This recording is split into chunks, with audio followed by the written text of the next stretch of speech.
Washington Post political reporter Jenna Johnson now joins us from their D.C. newsroom. And Jenna, of course, you've been following Donald Trump throughout this campaign season with 2 weeks to go then until Election Day. What do you make of this latest line of attack from Donald Trump? Well, I'm sure his staff is happy that he finally has a line of attack that's related to policy and not to his own personal controversies. Listen, every time I go to a Donald Trump rally and I talk to people in the audience, the Affordable Care Act, or as they like to call it, Obamacare, is one of the top things that they complain about. They feel like their premiums have gone up. They feel like it's just more expensive to go to the doctor. Whether it actually is or not, a lot of experts disagree on that. But there's just this wide feeling across America that this isn't working for them, that it's gotten too expensive. And with 2 weeks to go until the election, Donald Trump is finally trying to tap into that anger.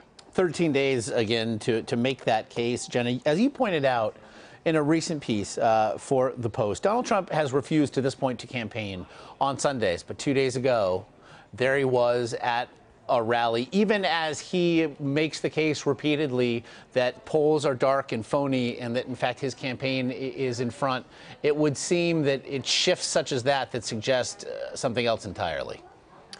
Yeah, well, I mean, he said last week at a rally that he doesn't want to leave anything on the table, that he doesn't want to look back and say, I should have held one more rally in North Carolina. I regret not doing that. He doesn't want to regret anything.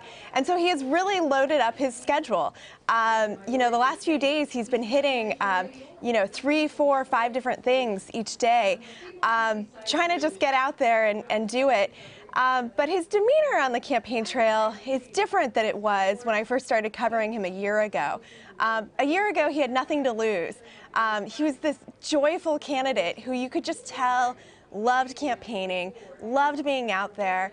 And on Sunday night, we were in Naples, Florida, and you could tell that it wasn't quite fun anymore for him because there's a lot for him to lose at this point. You could be referring to many different things. To what are you specifically referring? Well, I mean, the election. I mean, he, is trying to become president of the United States, and all of the different polls, most of the different polls are showing that that's just not going to happen. There are also questions about if this is going to take a toll on his personal brand or not. Today and then tomorrow, he's doing events at properties that he owns, highlighting employees at the properties that he owns. I know behind the scenes there are worries that what has happened on the campaign trail could also hurt his personal business. To that end, it is believed, has been laying the groundwork for, or planting the seed, really, that perhaps the election could be stolen, that the election itself is rigged, as a way perhaps to give himself somewhere to land come November 9th. But I want to play this a bit of sound from the event that he held today in Doral. He was asked by a reporter, again, whether or not he believes the election will be stolen from him. The audio is not great here. We did subtitle it, but take a listen and I'll get your thoughts on the other side. I don't think the election should be stolen from him. Tell him to look at his tape when he was running 8 years ago. Now, he said, when asked that question, ask Obama, tell him to look at his tape when he was running 8 years ago. Now, Jenna, we believe that Donald Trump there is referring to a piece of tape dating back to 2008 of President Obama at a campaign event when he was running for his first term in Ohio. I want to take a listen to that. I would just like to know what you can say to reassure us that this election will not be rigged or stolen. I come from Chicago, so I want to be honest. It's not as if it's just Republicans who have monkeyed around with elections in the past. Sometimes Democrats have too. You know, whenever people are in power, they have this tendency to try to, tilt things in their direction. That's why we've got to have I believe, a voting rights division in the Justice Department that is nonpartisan. Again, I know if you couldn't actually see the video, he was at a town hall event. Jenna, he was strolling while making his case at an outdoor event. What did you make of the president's comments, given what it is we have been discussing certainly these last 2 to 3 weeks? Well, there's no disagreement over if voter fraud happens or not. The question is over, does it happen often enough that it impacts the results of elections?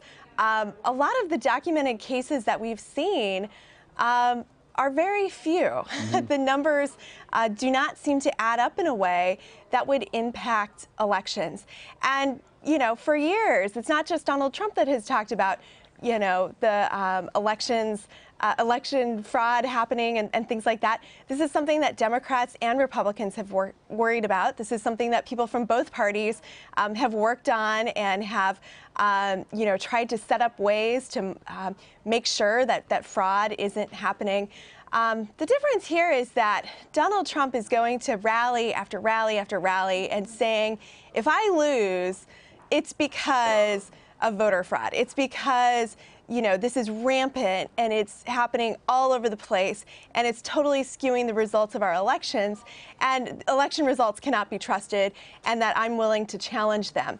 And that's a very strong assertion, and one that Republicans and Democrats have been really pushing back against, saying this is the United States. Yes, there are problems here and there. We're addressing those problems, but our elections are trustworthy. Our election results should stand. To your point, the idea of widespread being, there were over 1 billion votes cast between the years 2000 and 2014, and there have been 31 instances of voter fraud that have been verified.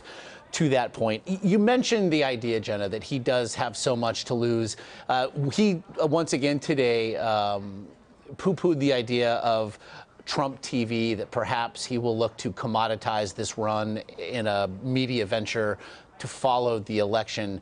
But you mentioned even his personal mien there on Sunday night. Do you believe that he believes that he's going to lose?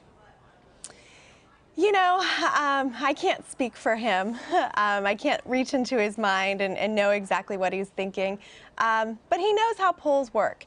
He probably knows polls better than any candidate who has ever run for president. He just studied these polls so very closely during the primaries and touted them at that point. He knows where this is headed. He's even, you know, briefly acknowledged that he's behind. His staff has acknowledged that he's behind. So I don't think that I really don't think that he doesn't know what's happening right now. He, like a lot of politicians, is just trying to spin this in a way to keep his followers excited, in hopes that something could change in the next 2 weeks. And as we have seen, well, with regard to the daily dumps from WikiLeaks and all the rest, 2 weeks is an awful long time in this election cycle, to be sure. Jenna Johnson of the Washington Post, as always, very much appreciate your insights. Yeah, thanks for having me.